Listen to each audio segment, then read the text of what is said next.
Mhuri yeZimbabwe tinokuchingamidzai zvekare kune chimwe chirongwa pano paZim-Facebook Secrets and Confessions. Zvakangooma hazvo veduwe. Pane imwe meseji iyo yandakatumidzirwa ichibva kuna mukoma vedu. Strange things indeed they do happen in this world. Meseji yavo iyo yavakanditumidzira yakamira sekudai so. Hanzi makadi zvenyu mukoma, ndinokumbirawo kuti muge muchindiposterawo nyaya yangu makaviga chitupa changu. Ininiwo pakakanganisika ndeapo pandakatanga kuwirirana nomwe murume pandainge ndichitori kuZimbabwe. Ini I think ndine vana vakawandisa vari musango. Saka murume uyu mukoma takasangana nawo kumusangano kuchurch, so ndokubva tachizotanga kuwirirana. Ainge ari munhu ainge aine zvimabhindauko zvakati wandei plus ainge ari muprofita achitobatsira ende pamba pake paigara pakazara vanhu. Saka akazonditi Sawira uzouya kakumba. Ndokubva ndachizobva kumusha kwava kuchizoenda kuHarare kwedu kwandinobva ndekwaMutare. Saka ndasvikapo pamba pake ndakaona kuti kune vanhu vanoita mari zvechokwadi nechiprofita. Apa isu vamwe vedu taingoshingirira tichinamata tichikwira makomo nekudzika tichifungidzira kuti ndo zvichaita kuti Mwari vange vachizotinzwira tsitsi tikawanawo zvinotiyamura muupenyu. Asi murume uyu akandirakidza imwe nzira. Saka apo pandakatanga kuwirirana naye ndakabva ndaona kuti munhu uya anofarira vanhukadzi hysteric. Ndainge ndisati ndazviziva kuti pakanopiwa masimba kana kuti kunosimbisiwa. Chipo chake chaainge akagara akazvarwa ainacho kuMozambique akabva achizopiwa mhiko dzekuti mukadzi uyo anenge auya kuzobatsirwa naye kana zvichiita anenge achitofanira kuti ange achirara naye, uye zvekare anotorara nevamwe vakadzi vacho pamberi pemudzimai wake. Ndokuzadzikisa kwavanoita mhiko dzacho idzodzo, uye zvekare ndo zvinotoita kuti vaite mari. Une masmall claims aainawo, mamining claims, uye zvekare nemashops aainawo. Saka zvose izvozvo zvinobva pakunosimbisiwa kwaakaitwa kuMozambique. Saka tichiwirirana kudaro akatanga kundibudira pachena zvishoma nezvishoma. Akabva achizoti ainge achida kuti ndinge ndichimushandira. Akati iwe ndiwe watova hama yangu, sezvo ini ndisina hama dzakawanda, ndiwe watova munen'ena wangu. Saka ndinoda kuti unge uchizopota uchienda uchinondichekerawo kumamaini. Saka ndorainge rava basa rangu iroro. Saka ndaiwanzo kuti kana ndava kubuda, mukadzi wake uyo wandaiti amai guru vaibva vachizondipa chibhodhoro chinenge chiine munamato, ndisingatozive kutoti wainge usiri munamato, but kazhinji paya apo paanenge arara nemunhukadzi vanobva vati mukadzi iye ange achizozvigeza sikarudzi yake, then mvura iyoyo mukadzi wacho anoita sekunge ava kuda kuenda kunoirasa, but hairasi, vanoichengeta. Ndo yandaizoenda nayo kumaini, ndobva ndangonorasa chibhodhoro chiya chinenge chiine mvura, ndinongonochirasa padhuze nepanenge pachichera vakomana, ende goridhe kana roputika rinoputika chaizvo. Saka akazondibudira pachena akandiudza kuti iye ainge akaendawo kuMozambique. Apa akandiudza nyaya yekuMozambique, iniwo ndakabva ndati hamungandisii next time pamunoenda, because ainge achiti nguva yekuti ange achirinyuwa masimba ake yainge yakwana. Saka akati kana ukaona zvinhu zvisinganyatso kufamba, ziva kuti inhau iyoyo yekuti ndinenge ndava kufanira kuti ndinge ndichienda kunowedzera masimba angu. Zvechokwadi ndakaona kuti after andiudza aiti paya kana achiprofita munhu aitombopota achitorasika. Saka aiti kana akarasika mukadzi wake aibva achizosimuka, obva amubatisa mbiya, kungonobata kwaanoita mbiya obva atanga hake kuseka achiti ndanga ndichida kungonzwa kuti munoti kudii, asi chokwadi chiripo ndechakati nechakati nechakati. Saka akandiudza kuti mbiya iyoyo ndiyo yaakaudzwa kuti ndo yavanoshandisa zvetemporary apo kana kuri kunzi simba kana rava kuda kunopera. Isuwo kwedu mukoma tiri vanhu vekuti takangokurawo tichingodzitamba ngoma idzi dzemashavi. Madzsekuru angu dzainge dziri n'anga, uye zvekare kudivire kwaamai, vana amai vangu madzsekuru zvekare kusvika pari nhasi in'anga dzokurevesa. Vamwe vacho vanotobva kunana Chipinge, but baba vainge vari vekumasvingo, kwava kuchizoroora amai vangu vakabva vachizoenda vakanovakira kwaMutare. Saka ipapo ndakabva ndati zviri nani kuti ndinge ndichiita zvechivanhu, but ndakarerekera kudivire kuchechi. Akabva ati wagona chaizvo munen'ena, titinoenda tose. Takabva tachizoendako kuMozambique. Taenda kuMozambique ndo apo pandakabva ndachizoudzwa kuti ndainge ndichazotanga kuporesa vanhu nekuvanamatira nekuvabatsira, but ndichishandisa ngirozi yemumvura, kwete kuti njuzu, asi ngirozi. Kune ngirozi iyo inogara mumvura, ndo yandakabva ndachizonzi ndo yandainge ndichazoshandisa iyoyo. Ndakabva ndachizonzi ndinge ndichitenga tsvimbo. Saka sekuru vacho ivo vakaendawo kuMozambique vakanoroora mukadzi weko kuMozambique.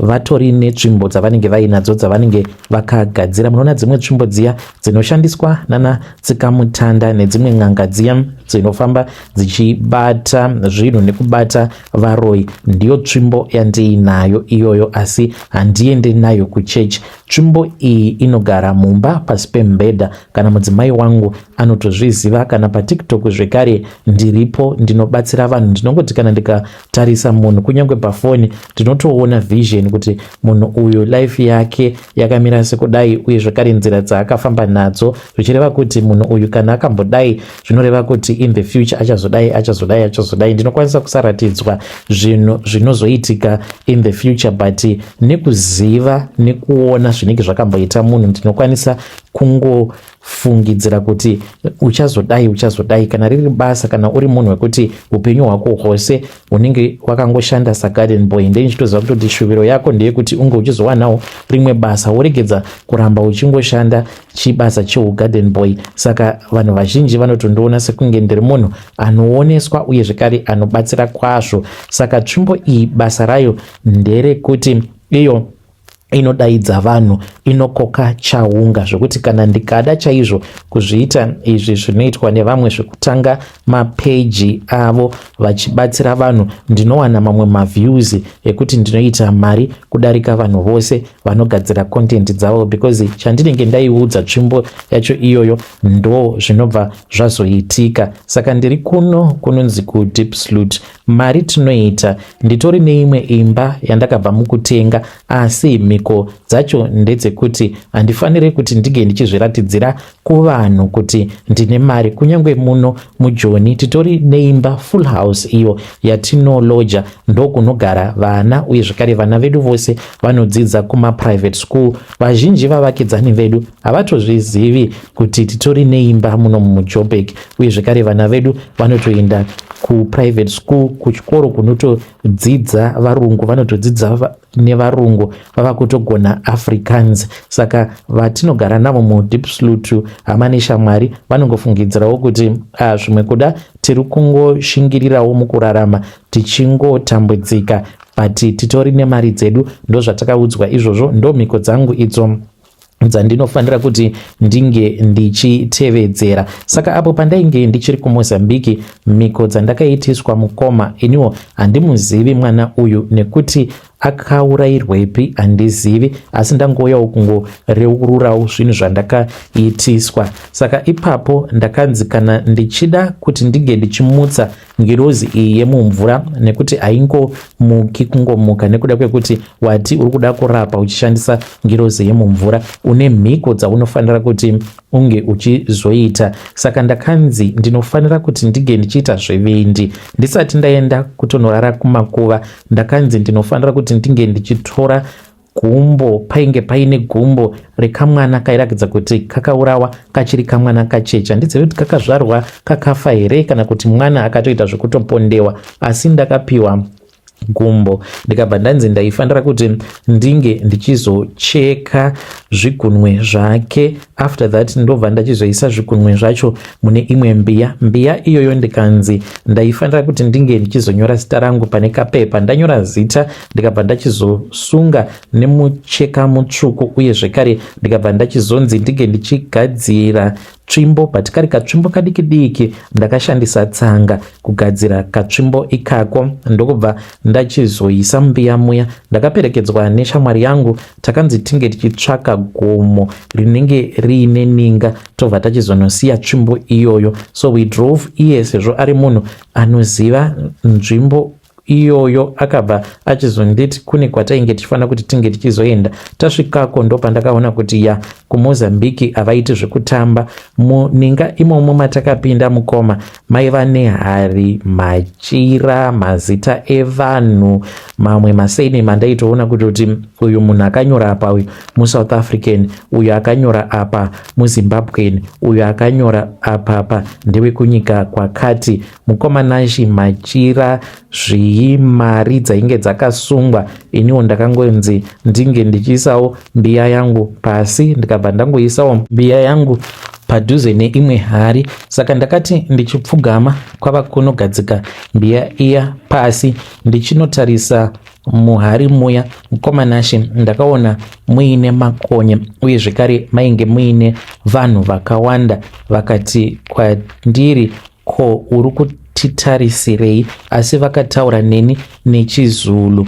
Ndobva tachizobuda ninga muya, ndakati ndichitaura neshamwari yangu ndikamuudza zvandainge ndaona muhari. Akabva anditi zvinoreva kuti munhu wekuSouth Africa akauyawo akabva achizopiwawo mushonga wekugadzira mari. Saka hama dzake dzose nevose avo vanouraya kuSouth Africa vanobva vachizouya vobva vachizogaramo muhari imomo ndokuita mari kwaanenge achiita. Saka vanga vachikubvunza kuti naiwe ko uri kutitarisirei nekuti havakuzivi. So takazodzokera kumba kweng'anga. Tadzokera kumba kweng'anga ndakaudzwa kuti ndaifanira kuti ndinge ndichitenga gemens. Ndokubva ndatenga gemens pamba pasekuru vacho ivavo. Panotoita sekunge patori nekashop, zvose zvavanenge vachikuudza kuti tenga chakati unobva watongotenga ipapo pamba pavo. Saka paitova nemagemens ainge akatosonewa. Ndokubva ndatenga gemens rangu ndikabva ndanzi usiku hwacho ihwohwo ndaifanira kuti ndinge ndichizorara usiku hwose ndichingofamba mumakuva. Friend yangu yakaenda neni, it was somewhere kuma5, ndokubva achizondisiya mukoma. Ndakambowaila zvangu ndichiita sekunge munhu ari kungofambawo zvake. Ndakamirira kuti kunze kunge kuchizosviba. Kunze kwakati kwasviba ndokubva ndachizopinda mumakuva muya ndikabva ndachizotanga kufamba. Ndaingofamba, ndaiti kana ndikanzwa kuti ndaneta ndobva ndambogara pasi. Ndakanzi handaifanira kuti ndinge ndichizotya kana kuvhunduka nekuti tsvimbo yandainge ndapiwa ndo yaizondichengetedza. Ndaitoona masparks emoto pamakuva zvichitarakidza kutoti zvipoko zvainge zvichimuka, but ndaiziva kuti tsvimbo yandainge ndiinayo yainge yakandichengetedza kubva kuzvipoko, makoritoto, zvipuka zvose zvinofamba usiku nenyoka zvekare. Saka mangwana acho makuseni vakabva vachizouya vakanditora. Ndokubva tachizomirira kuti zuva ringe richizobuda. Zuva rakati rabuda ndipo apo pavakabva vachizondipa foshoro vakanditi ndinge ndichichera, but ndichichera ndaifanira kuti ndinge ndichichera painge paine mumvuri wangu. Vakabva vati ndainge ndichiviga mumvuri wangu. Iko zvino nditori nedzimwe nguva dzekuti ndinotopota ndichiona kuti ndinenge ndisina mumvuri, kutofamba ndisitomborina kana mumvuri, especially kana ndiri kuchechi paya.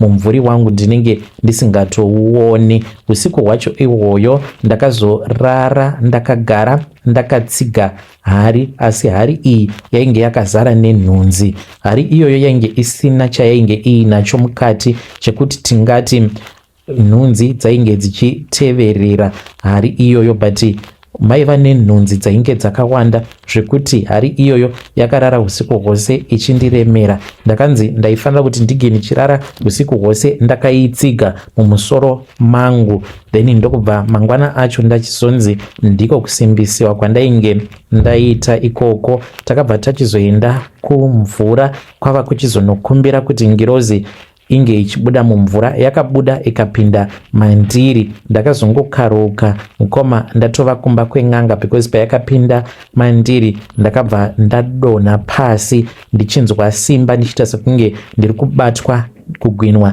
nemagetsi.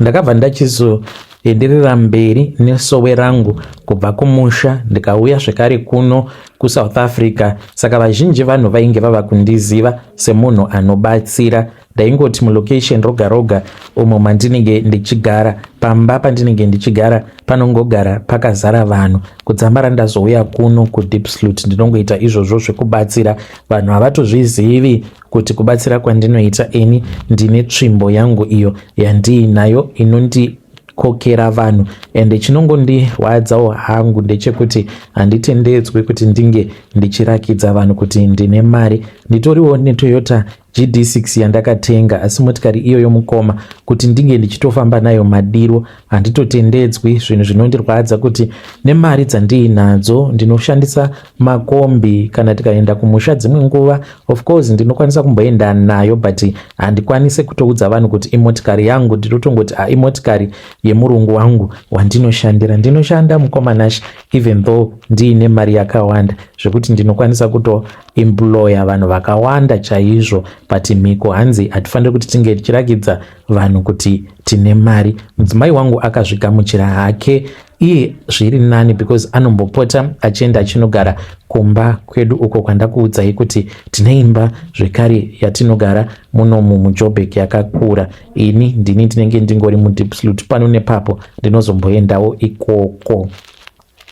Vedare ndo message iyo yandakatumidzirwa ichibva kuna mukoma vedu. Zvakangooma hazvo vedu way. Strange things indeed they do happen in this world. Kana muine confession yamunenge muinayo, hanzi ndine tsvimbo yekuti kana ndikada ndikangotanga page hanzi vanhu vanouya neukwandu hwavo, ndikangoudza tsvimbo iyoyo kuti ndikuda kuti ndige ndichitevererwa nevanhu, vanhu vanouya neuwandu hwavo. Rekedzai tibva taenda panyedu inotevera. Nyedu inotevera yakamira sekudai so. Hanzi mukoma makadii zvenyu? Ndakarwadziwa kwazvo pandakanzwa imwe confession yeumwe uyo ainge achiti akaba hembe pawaya dzemwana mucheche. Iniwo mukoma handizivi, but handikurudziri vanhu kuti vange vachiyanika hembe dzevana vavo kana vaine vana vavo vacheche vobva vazongodzisiya dzisina munhu anenge achidzimonita. Iniwo mwana wangu akaremara but ndakamuzvara atori right. Pandakaenda kumusha zvinonzi ndo pandakagadzirwa pane munhu akamwaya mushonga pahembe dzemwana wangu. Nemurume wangu takasangana muno muJoni, ainge ava nemakore akawanda 8 years kubva akauya muJoni asingakwanise kudzokera kumusha. Tikasangana ndikabatira pamuviri ndikamumanikidza kuti tinge tichiita urongwa hwekuenda kumusha. Ndokubva tachizoenda kuZimbabwe. Takati tairikwa kuZimbabwe ndainge ndiine kamwana kangu kachiri kacheche mukoma, asi hanzi pane munhu akauya, asi ndiwe ukama, akauya akamwaya mushonga pahembe dzemwana. Mwana uyu patakazodzoka naye kuno ndaitoona kutoti mwana haachatambi sematambiro aisiita. Mwana ndokubva arwara, ndokubva mwana atongoremara mukoma, akatongounyana ruoko mwana wandakazvara ari right. Saka hanzi pane hama yemurume wangu isingadi kumuona achinziwo aitawo something muupenyu, ainge akatomuitira mhiko dzekuti achafa asina mwana. Saka zvinhu zvakatongomubohwa kuti aita mwana. Isuwo nekusaziva taenda kumusha, zvimwe kuda dai ndakangomutevedzerawo pamwe ndokusaka aitoramba kuenda kumusha kwacho. Asi ndo zvakaitika mukoma. Zvinondirwadza kusvika pari nhasi kuti unozvara mwana anenge ari okay, then mwana uzongoremara. Kana ukafamba unoudzwa kuti pane hama yemurume yakamwaya mushonga. But chinongondirwadza ndechekuti vanhu vacho vanondibatsira hakuna ari kukwanisa kundiudza zita remunhu akazviita. Pane umwe madzibaba vakangoti munhu uyu ndiri kumuona but ndiri kuona kuti munhukadzi, asi ndiri kuona rima kumberi kwake ende handikwanisi kuona chiso chake. Vedare ndo message iyo yandakatumidzirwa ichibva kuna vanzvadzi vedu. Ngatizamei kuti tinge tichitaura navo vanzvadzi vedu ava mucomment section. Strange things indeed they do happen in this world. hanzi handikurudziri vanhu kuti vange vachisiya hembe dzevana panze, especially kana uine mwana mucheche. Hanzi ukayanika hembe dzemwana, just try to make sure kuti unenge uchingoonawo kuti what is going on. Zvakangooma hazvo vedu we.